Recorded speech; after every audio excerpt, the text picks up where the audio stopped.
Could everyone do Hyrox? Could you even train from home with minimal equipment? Let's dive into it. Now, all right, if you have seen my other content, you know I'm a professional bodybuilder. This is a primary style of training for me. So you might be looking at me right now thinking, I'm not the best person to teach you this. You know, seeing this 106 kilos of pure muscle and okay, that's a little bit of an overstatement over there. You know, we've got like body fat, but that's not the point. You're probably thinking, this guy can't give me advice on endurance or functional training. All he does is lift weights to get big and flex. But while you might think I might not be the primary candidate, you're wrong. And let me tell you why. I've been put through the ringer. I've trained like a Hyrox athlete. I've tasted a unique brand of suffering and triumph that this race demands, even with as much mass on my frame. I can push through those sessions. And if you guys know me, I am a gladiator maximus. If you guys know anything about gladiators, functional training is literally imperative. It's not just power, it's not just strength. You gotta be able to move as well too. And I can guarantee you that with the right strategy, you can do Hyrox too. And then here's the thing, if I can do it with that much mass on my frame, you definitely can do it. Let me show you how. So first of all, what is Hyrox, okay? It's an 8-kilometer run and 8 functional workout stations. Sounds simple, hey? But in truth, it is to test your physical strength, endurance, but most importantly, mental grit. This unique continuous flow running between stations, it kind of combines so much that gets people so interested. And this is why there's a hype. But the real reason that there's a hype in Hyrox is everyone wants to live a healthy life, right? Everyone wants to be the fittest guy or girl. You know, you watch this Iron Man show and you are from the TV and be like, I wish I could be that. But what if you can be that guy or girl? This is why Hyrox is so popular, okay? Now, let's bust a few of the myths like, you know, you need to be an elite CrossFit athlete to be able to do Hyrox. Sure, you have an advantage because a lot of things will carry over as well. You don't need to have a specialized gym or anything crazy, you know? You know, I've heard people say, look, I'm too heavy, I'm too unfit, but my experience shows you that if I can adapt, so could you.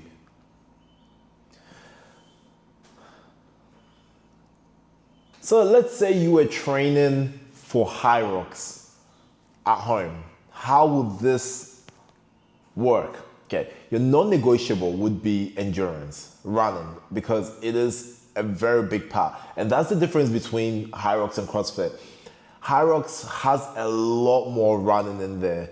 So it's basically about 50% of the race as well. So even as a bodybuilder, if I was training for Hyrox, I'd have to prioritize this.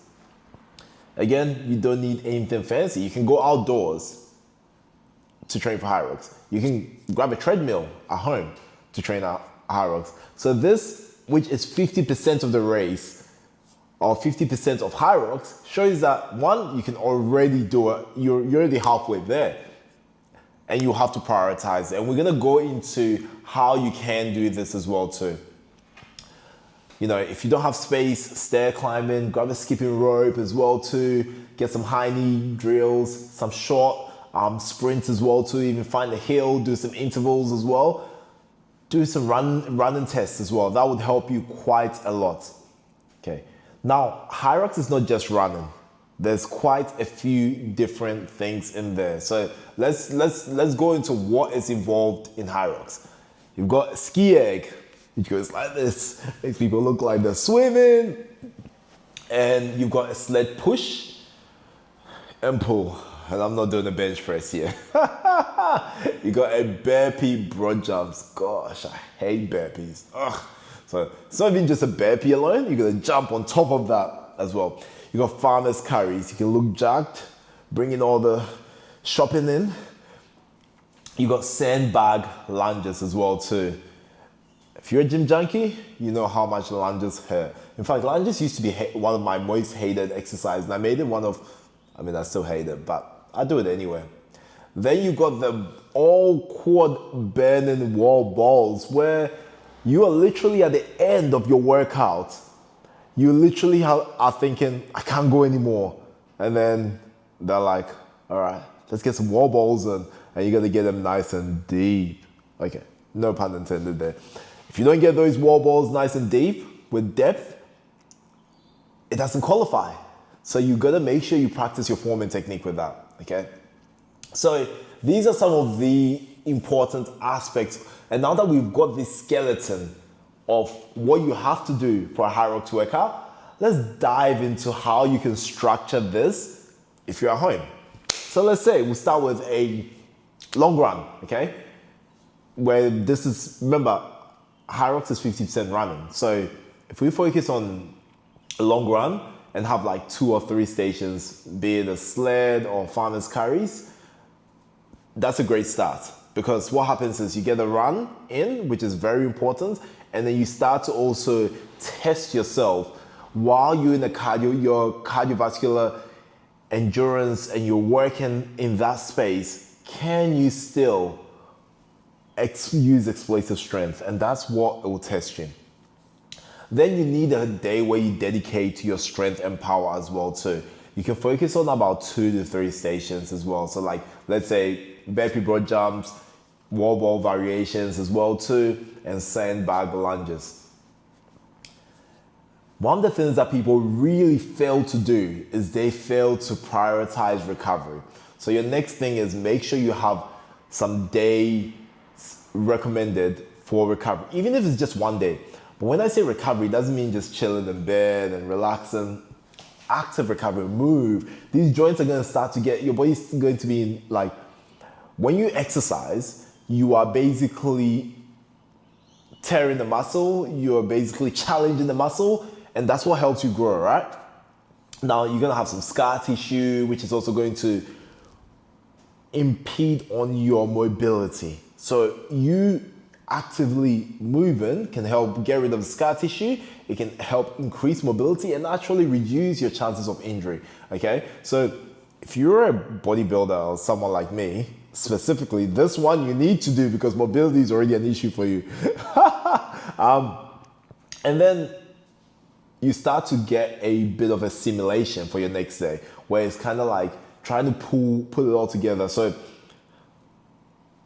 the thing about Hyrox is it's a very long workout. So, a good time is, if you were doing like a double, is probably like anything just over an hour, right? Elite times is under an hour. So for you to be able to do the whole Hyrox circuit, 1, it's not gonna be easy on your body. 2, it's gonna take you a lot of time, and that's not something you can be consistent with. So what we're going to do for our last thing is we're going to break it down with the structure and basically run a Hyrox simulation. And how we will do this is basically going shorter runs. So instead of 1K run, let's say a 200 meter run, and then have all your stations there. You have your wall balls, you have your lunges, you have your burpee broad jumps, you have your sled pushes and pulls, you have your ski eggs as well too, you have your rower as well too. So making sure that you can also be practicing for your race day, because if you don't practice let's put it into perspective here. Is there any sport that you can train for without having to actually practice the technique and your structure? There's none. So you need to still put in the work. But like I said, the way Hyrox is designed, the workouts are basically for everyone, okay? So let's say I didn't want to be an elite Hyrox athlete, but I just wanted to be able to do Hyrox. I could still walk instead of run and then still attempt all these stations as well. Okay, now understanding training is one part, but how you fuel yourself is super important, okay? So your nutrition is very, very, very important, okay? So what does every runner or trainer or athlete need? Fuel. What's the easiest fuel for your body to be able to utilize? Carbohydrates, okay? Now, the problem with carbohydrates is that it gets used up quickly, okay? Your body can also store glycogen into the muscles. That means that you can have extra carbs to be used later on for when you need it. So that's one thing when it comes to nutrition, is we need that fast acting energy so we can go explosive and utilize that. However, your body also needs fats. Now, the beauty of fat is also a great fuel. However, fat is harder to break down. So you have to be very smart about this. You have to find fats that are, one, sustainable, obviously, because that's the whole point of you having fats as a fuel. And two, it doesn't put too much pressure on your gut, because your gut is your second brain. When your gut starts to get impacted, that's when you start to feel lethargic, and that's definitely going to impact on your performance. So we do not want that, okay? And I'll go into certain examples soon so you guys understand, but I want you guys to understand the skeletal parts of the structure before you use it. Protein, super, super important as well, okay? Very, very important. But there's something else that a lot of people fail to do. In fact, there's a few, but I'm gonna name two in a second. But before I get into that, let's get into our carbs, because we started with that. We want complex carbs. Why complex carbs? Because your body, what happens in your body is when you have carbohydrates, it's breaking down into glucose, okay? And then that glucose is basically sent into your muscle in the presence of insulin. And then that's stored in the muscle for when your body is utilizing that, okay? Some of these carbs can act faster. So our simple carbs, like sugars, basically break down quicker. So let's say I am trained and I could utilize a sugar in the middle of my workout, which is like a gel or a glucose or something that's in the middle of my workout, because it's going to be very fast acting. However, I need that energy stored as well too. So just so you guys can understand the complex carbs, let's say I have, and how do we make complex carbs, and how do we make it simple to understand? It's basically the carbs that don't just break down so easily. Most of the time attached to a fiber. That's why they usually have something called a lower GI. GI is basically short for glycemic index, okay? So I don't want to make this sound complicated. I want to break this down super easy so you guys understand. Pasta, like a whole wheat pasta, some brown rice as well. These are going to be amazing complex carbs as well too. Why? Because they are going to have lower GI and they're going to be released. The glucose, they're going to be breaking down and released slowly into the bloodstream. Now, hear me out. If you are getting closer to your race day, you have to also be mindful.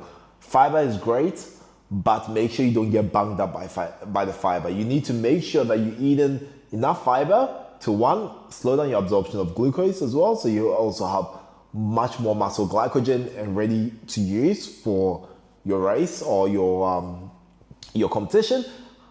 Two, make sure that that fiber also gets released. So you know what I'm talking about. You go to the bathroom, so that way your gut is feeling good. How many of you guys have trained and with a full gut and felt uneasy and your performance has been down? Your performance can actually be decreased by even like 30-40%, which is a big amount if you want to get to your best.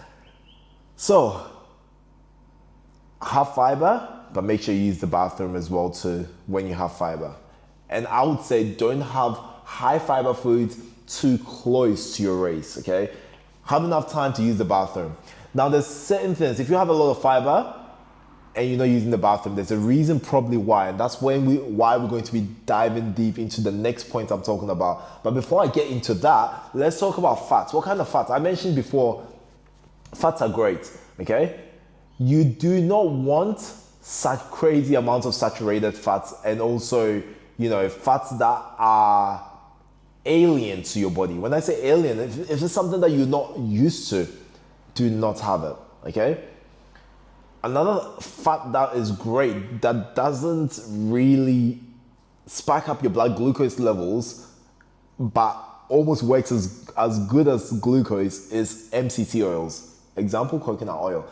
Quick explanation for MCT oils: it bypasses your intestinal walls and goes straight into your bloodstream, and you have energy to use, okay? So, fats are great. You can also get some of your fats from like nuts, seeds as well too, which are great for your body. Some of the nuts might contain even like some B vitamins, which will actually help you with your energy as well too. And protein. Protein is essential. Protein is essential for various things in your muscle, your recovery as well, even your performance at the same time. So, and we all know that protein has millions of benefits. I can literally go continuously, non-stop. But there was something I was talking about, which was when I was talking about fiber, which you guys probably were like, okay, what is this guy going to say? What's going to help you? And the thing is, can you guess before I say it? Water, H2O, hydration, okay? Now, when I say hydration, it's a little bit more complex than people think. A lot of people think hydration is just drinking water. I'll tell you something, when I'm doing bodybuilding comps, I drink water to lose water. So, in fact, drinking too much water can actually get me dehydrated, and we do not want that, okay? So, let me explain. Hydration, one of the things that's gonna keep you hydrated is your electrolytes. Having a great electrolyte balance is going to help you a lot as well too. Your electrolytes, like it could be a Powerade, Gatorade, Prime if you guys drink that kind of stuff, but that's gonna help you quite a lot when it comes to hydration. So it's not just water, it's a combination of water and your electrolyte balance. To give you an example as well, to your electrolytes, some of your electrolytes are needed for muscle contraction. For you to be able to do your sled pushes, you know, and even activate some of your muscles, your body needs these electrolytes. So that's very, very important when it comes to your race day as well too. So, upon all of these, it comes together not just with physical, but mental strength as well too. So, obviously your cortisol levels are going to be quite high on race day because you are going for something big. If you're in any sort of competition, you'll be nervous. I don't know one big elite athlete that doesn't get nervous before any big event. And if you're not nervous, it means it's not big enough for you as well too. So the concept is that this is also a mental grid. It's not just physical. So make sure you get your head in a good space. The night before, let's say you go use a sauna, or you know, you do something relaxing for you, even a very light massage, more a feel-good massage. You do not want you don't want a hardcore massage that's gonna basically put you out, because that could actually get you inflamed, and you do not want that. Okay, so now that we've put together how to approach Hyrox and you know how to train for it, let's talk about, let's say, your race day, okay? So you want to arrive early. You want to warm up thoroughly. One of the biggest things that people do, and I know especially being a bodybuilder, if I was doing a Hyrox simulation, is try to go so fast. To pace yourself with runs as well too. Once you hit your, and make sure you warm up before you start, because there's something called a steady state, okay? Where your oxygen level intake is so steady. That's why it's called steady state. And before you reach that steady state, you would also reach this moment of exhaustion. So pace yourself and take your time to reach your steady state. Once you've got a good pace, you know when to be able to push harder or lighter. The harder you push, the more oxygen your body requires, and this is going to also tire you out. And remember, it's not just your oxygen that's working, your joints, your muscles, everything is also working, and they need to be able to recover in between for you to be able to run and go push a sled, and for you to be able to run and go hard on the ski and perform. So all of these are super important as well too. Stick to your pre-planned nutrition and hydration as well. Now, I know a lot of you, I've talked about nutrition, but I didn't dive into supplementation for Hyrox as well. I can actually do a whole video on this one, but for now, I'm gonna give you a few supplements which might help you, but I feel like that is a whole, I can literally do a full supplementation guide video, which I find you guys will benefit more from, because I don't want to tell you what supplement to have without telling you, one, how to have it, and two, also when to have it, and three, the benefits of it, and four, the side effects of it too. So I want you guys to be able to benefit from it fully if you are going to be having these as well too, okay? Now, like I said, Hyrox is so popular, it's got this craze. Why? Because you can literally train from home, you know, with minimal equipment for it. And also, everyone can do it. Like I said, if I can do it, you can do it as well too. Guys, first of all, I just want to say thank you for joining me. Thank you for joining my Raw series. And I'm really loving this. I'm really loving connecting with you. Thank you for the kind comments from my last video. Shout out to my boy Lewis. I appreciate you, and thanks guys for the comments. Like, it really meant a lot to me because that last video was very personal. And yeah, I'm going to be in this series. It's going to be a mix of different topics, but I always want to bring value. So if I bring even anything personal from my life, from my story, it's something I also want to be able to teach you, and hopefully that could benefit you in some way. So I'm really appreciative of your time. I'm very thankful to even have an audience to be able to talk to. But if you have any questions, feel free to drop them in the comments below. Turn on post notifications so you don't miss out on these videos. I'm going to be trying my best to do daily, but with editing and also putting this aside, it's a lot. There's quite a lot. I'm also releasing a fitness app. I was gonna hype that up a little bit, not just say that. I've been working on it for 2 years, and that is going to be coming up pretty soon. So I'll kind of give you guys a little bit of a day in the life as to what I do. Right now, I'm at a friend's office that I work through, and I'll just get my DJI to follow me around so you guys can see a little bit. I don't know how far this can travel, but yeah, this gives you a little bit of what the office is like as well. So grinding hard. I appreciate all your time. Thank you guys so much for joining me on this experience, and I'm gonna try my best. If you have any questions, if you have any topics, anything you guys are struggling with or need help with, drop them in the comments below, because I want these to be based on what you guys want to see, you guys want to hear, and I want to help you most importantly. So if my life can benefit you in some way, hell, I'm down for it. Thank you so much. Your boy is out. Much love. Don't forget to like, comment, subscribe, share this with someone that wants to see it or that needs to see this, more importantly. Your boy is out. Much love. Peace.